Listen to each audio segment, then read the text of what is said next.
तुझं नाव काय तुमचं? वर्षा निखिल कुंभार. काय त्रास काय होता? मला विचार येत होते डबल. कसले विचार म्हणजे काय असं? कोरोनापासून भीतीचे असे मानसिक त्रास होता मला आणि बरं. विचाराचा. बरं. भीती कसली भीती वाटायची? कशाची पण, कोणत्या वस्तूची, गोष्टीची विचार दोन वेळा येत होते. तिने काय व्हायचं विचार आल्यावर?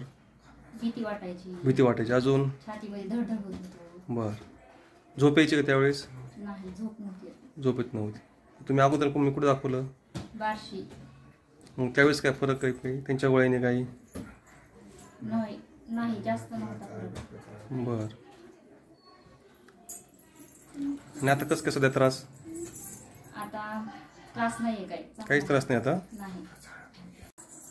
आणि आता डॉक्टर चाळक यांच्याकडे मी होमिओपॅथिकचे गोळ्या खाल्ल्याने मला चांगला फरक जाणवला आहे. आता काही विचार येत नाही आता विचार येत नाहीत, काही नाही.